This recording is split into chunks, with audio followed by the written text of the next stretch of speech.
Live from New Delhi, you're watching DD India Live, India's voice to the world. I'm Preeti Kaur. Coming up in the next 30 minutes, India welcomes release of 8 Indian nationals detained in Qatar.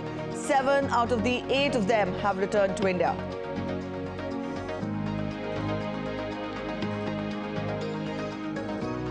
Almost 18 months to be back in India. We're extremely grateful to the Honorable Prime Minister, Sri Narendra Modi ji. It certainly wouldn't have been possible without his personal intervention. After France, Mauritius and Sri Lanka to get UPI connectivity, Indian Prime Minister Narendra Modi along with the heads of state of both the countries to witness the historic launch. RuPay card services will also be launched in Mauritius. In Pakistan, Nawaz Sharif's party PMLN and Bilawal Bhutto's PPP decides to work together. PLMN also secures support of PTI-backed independent Imran Khan's party to continue protests over poll rigging. And in tennis, India's Sumit Nagal scripts history by entering top 100 for the first time in his career to become a player ranked 98 in the world as champion of the ATP Chennai Open Challenger.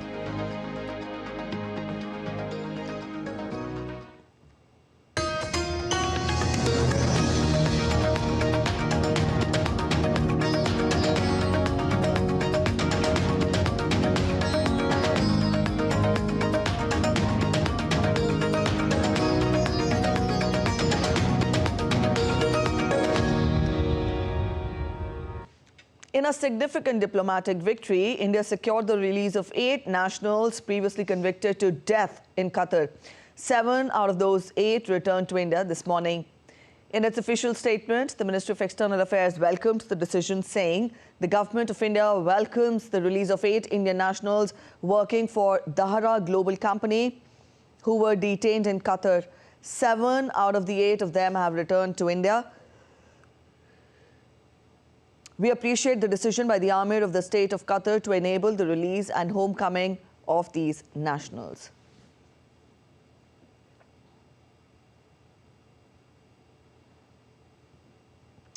The release shows India's growing stature in the Committee of Nations due to strong political leadership on international issues.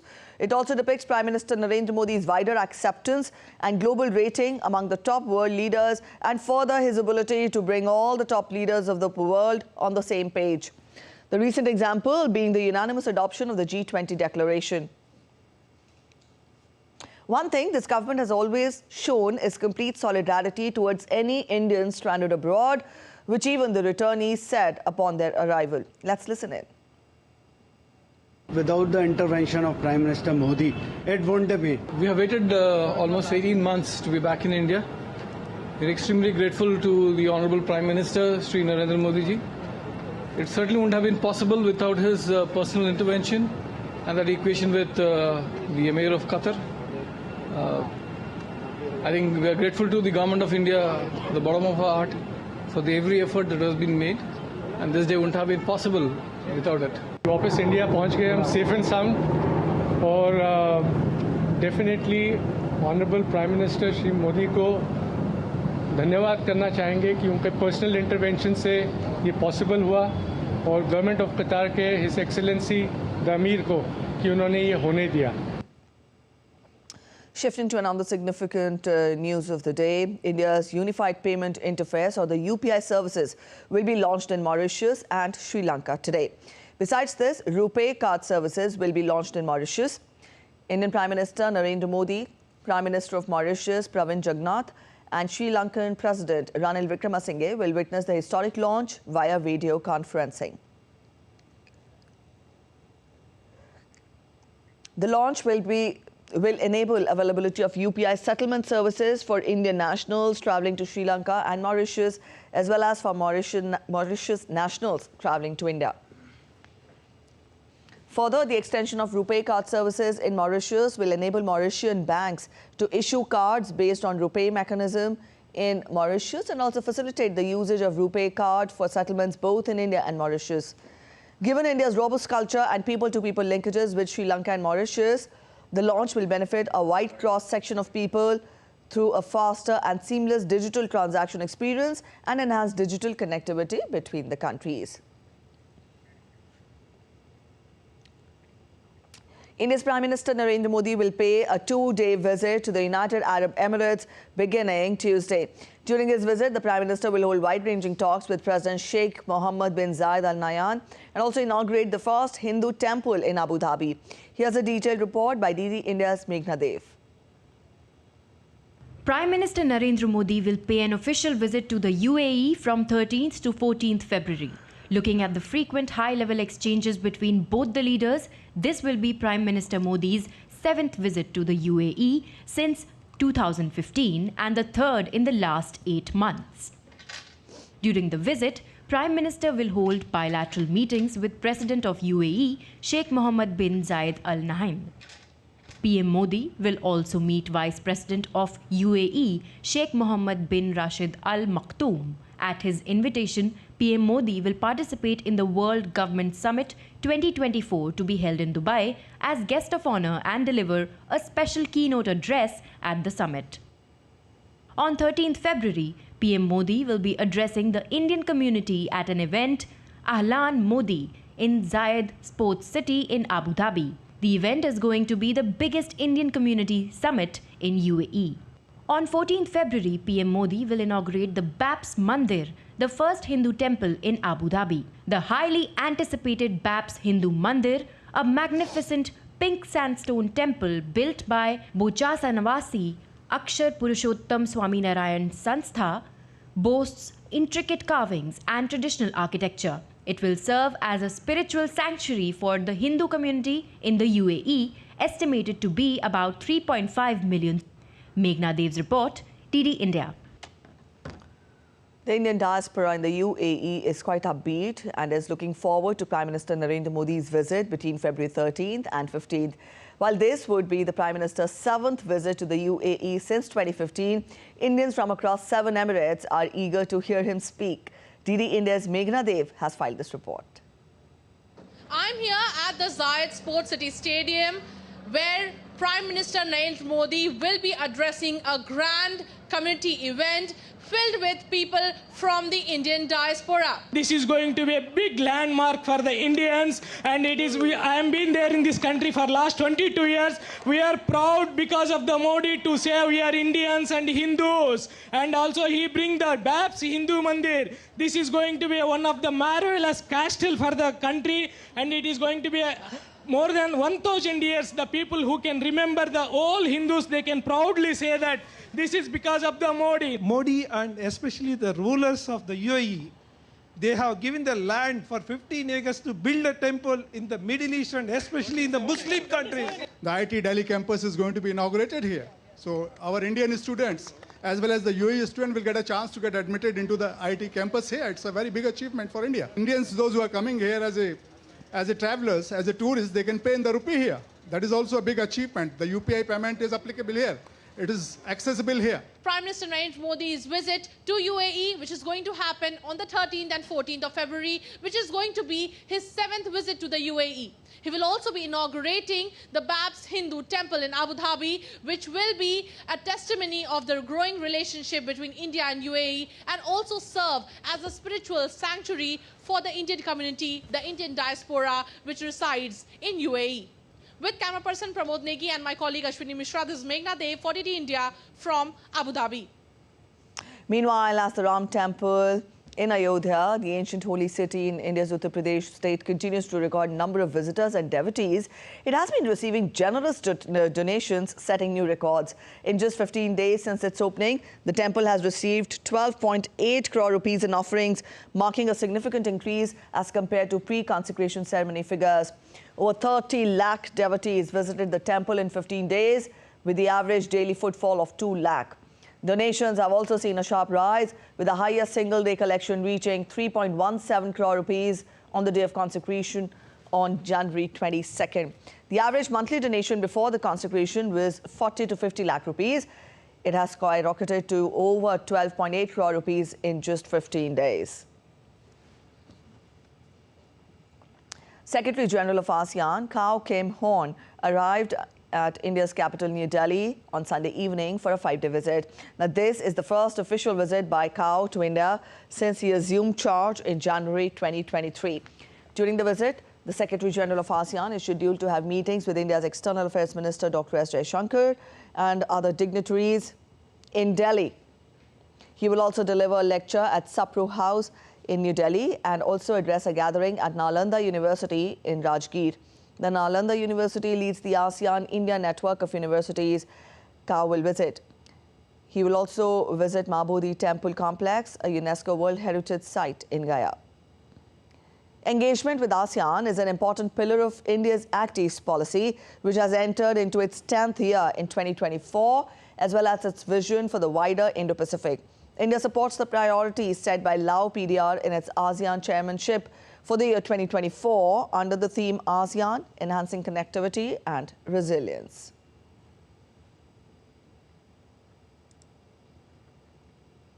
India's Prime Minister Narendra Modi distributed more than 100,000 appointment letters to the newly appointed youth through video conferencing. The Rozgar Mela, or the Employment Fair, was organized at 47 places across the country, where the newly appointed youth joined the government offices by filling multiple posts in various departments. On this occasion, Prime Minister said that in the previous governments, the recruitment process used to take a long time from the issue of advertisement till the receipt of appointment letter, which also led to the game of bribery.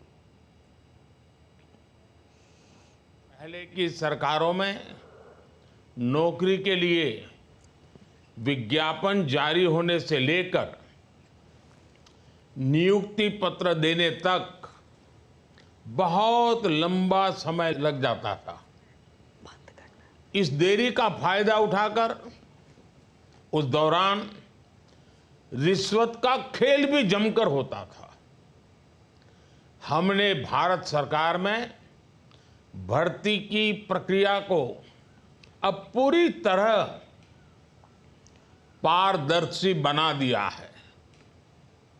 इतना ही नहीं, सरकार का बहुत जोर है कि भर्ती प्रक्रिया एक तय समय के भीतर पूरी कर ली जाए।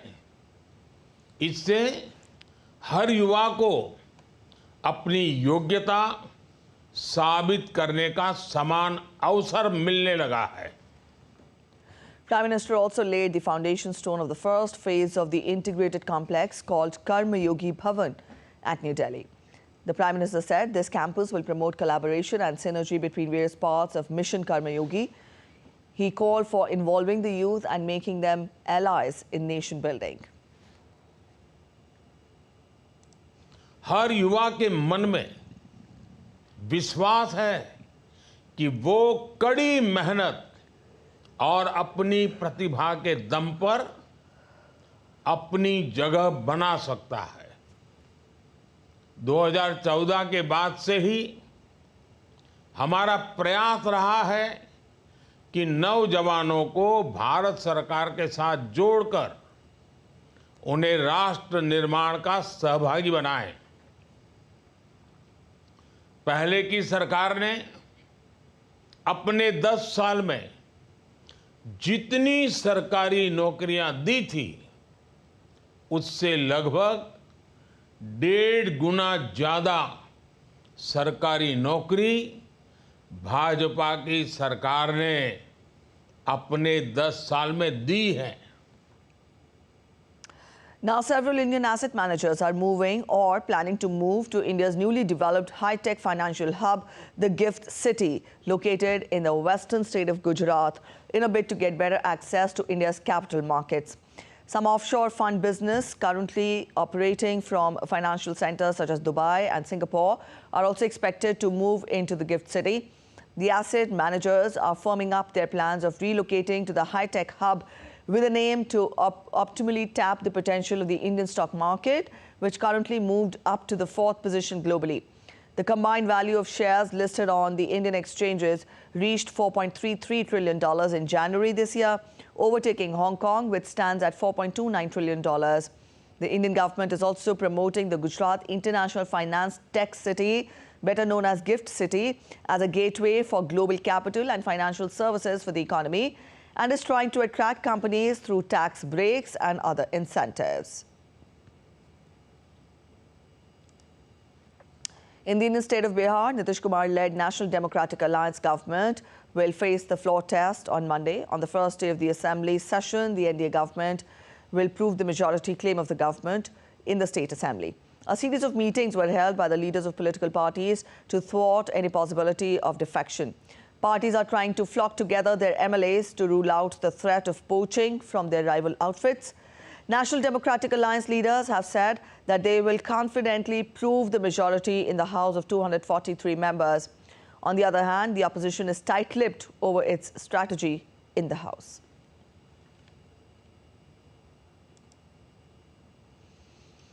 A quick look at other stories making it to the headlines from across India. In preparation for the global promotion of the upcoming Mahakumbh 2025 in Prayagraj of India's Uttar Pradesh, the state government is planning to organize a social media conclave.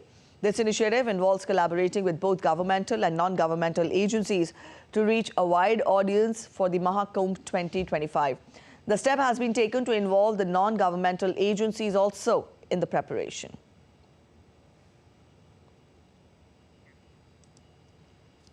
The two-day kite festival concludes in Mangaluru of South India's Karnataka.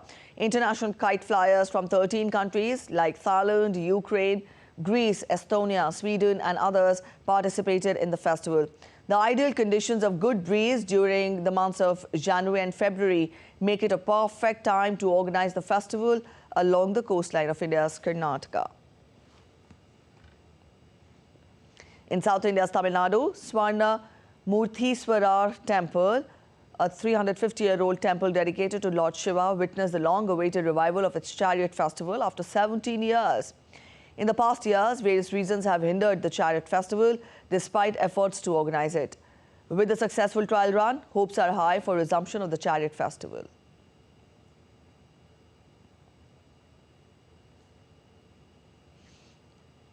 In India's Himalayan state of Himachal Pradesh, Tibetans performed group circle dance during the second day of Losar celebration. The Losar festival, also known as Tibetan New Year, is a religious celebration. It is observed for a period of 15 days. The centuries-old custom of Losar celebrations continues to foster communal bonds and provide joy to the people. Up next, we're heading for a short break, but still to come on this edition of DD India Live, Donald Trump has until the end of today, that is February 12th, to file for appealing his immunity ruling.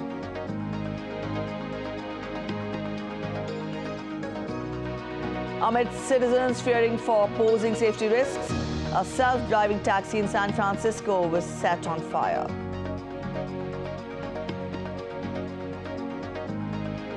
India suffered yet another heartbreak as Australia lift their fourth ICC Under-19 World Cup, beating India in the finals.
Welcome back after the break. You're watching DD India Live and I'm Preeti. Let's get to international updates. A narrowly divided US Senate moved closer to passing a $95.34 billion aid package for Ukraine, Israel and Taiwan on Sunday, showing undiminished bipartisanship despite growing opposition from Republican hardliners and Donald Trump.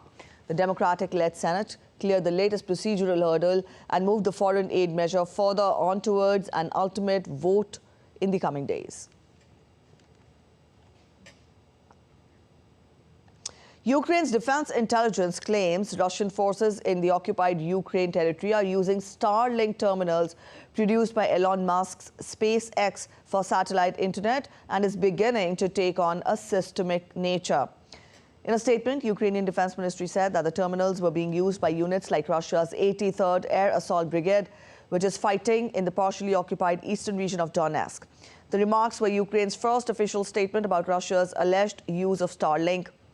Elon Musk's SpaceX company, which owns Starlink, says it does not do business of any kind with Russia's government or military, and they will investigate the claim and take actions to deactivate the terminal if confirmed. In a post on Sunday made on X, Musk said no Starlinks have been sold directly or indirectly to Russia. Former US President Donald Trump has until the end of today, that is February 12th, to file an appeal to the country's top court against last week's ruling, which rejected his claim of immunity from criminal prosecution during his time in office. Our US correspondent Jagrati Dave has more on this. The clock is ticking for Donald Trump's legal team. They're arguing that the former president has presidential immunity regarding charges that he faces where he's been accused of trying to subvert the results of the 2020 general election. Those claims were thrown out by a federal court here in Washington, D.C. last Tuesday. That same court also set a February the 12th deadline for Donald Trump to appeal that ruling at the U.S. Supreme Court, which could potentially delay the start of a trial even further. Now, Donald Trump faces 4 criminal cases, which he is arguing are politically motivated in an effort to damage his re-election campaign. But a recent CNN poll is saying that most Americans want a verdict on the election subversion charges before they go to vote in this year's election.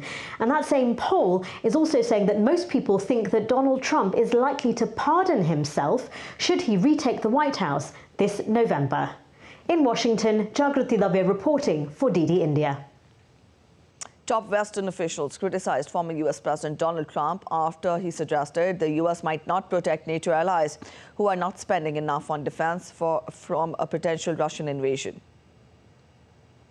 One of the presidents of a big country stood up and said, well, sir, if we don't pay and we're attacked by Russia, will you protect us? I said, you didn't pay? You're delinquent?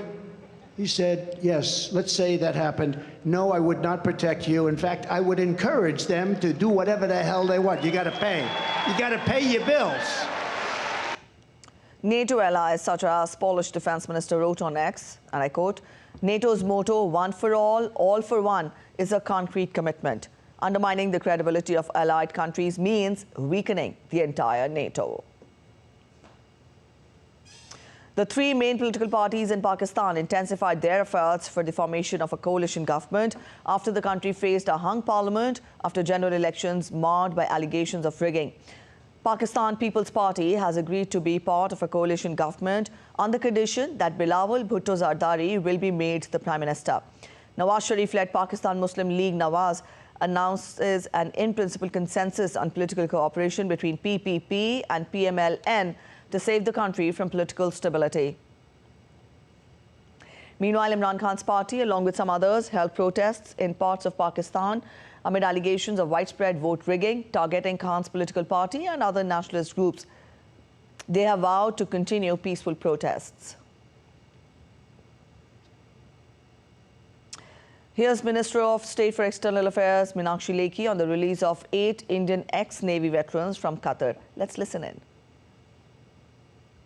मैं प्रधानमंत्री जी का धन्यवाद और आभार प्रकट करना चाहती हूँ और साथ में कतर के अमीर का प्रधानमंत्री जी की इंटरवेंशन का लाभ जो है वो हम सबको मिला और अमीर ऑफ कतर जिन्होंने ये सज़ा को वापस लिया उनका भी आभार कि भारतीय वापस आए हैं उनके परिवारजन लगातार बने हुए थे हमारे से संपर्क में थे तो परिवारजन भी और साथ में संपूर्ण भारतवासियों को इसकी हार्दिक बधाई.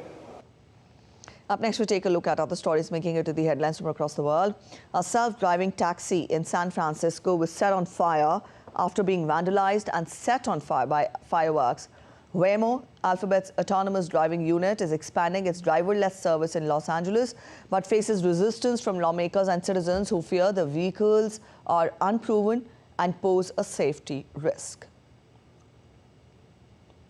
Argentine parishioners celebrated the canonization of Maria Antonia di Pazzi Figueroa, also known as Mama Antula, the first Argentinian female to be declared a saint by the Vatican.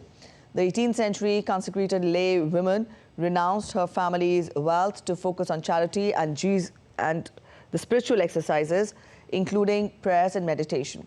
She involving the rich and poor in these endeavors, despite the Jesuits' exile from Latin America. On to sports now. India's Sumit Nagal scripted another remarkable feat on Sunday, becoming the 10th Indian and the first in 5 years to break into the top 100 of the ATP men's singles rankings. Nagal achieved the landmark win in the Chennai Open title, an ATP Challenger event in the South Indian city. Sumit Nagal, seeded second, defeated top seed Luca Nardi of Italy 6-1, 6-4 in an hour and 41 minutes. Having braved shoulder pain to reach the final of a Challenger event for the 8th time, Nagal won his 5th Challenger title and his 2nd one at home. He will move to number 98 in the men's singles charts on Monday. Sumit Nagal was ranked 121 in the men's singles rankings before the start of the Chennai Open. He had gone closer to top 100 after making an inspired run to the 2nd round of the Australian Open. That's it in this edition of DD India Live. But let us know your thoughts on the news of the day. You can connect with us on Facebook, X and also Instagram. We'll be back with more news as it breaks here on DD India. I'm Preeti Kaur signing off, and from all of us here in Delhi, thanks for watching DD India Live.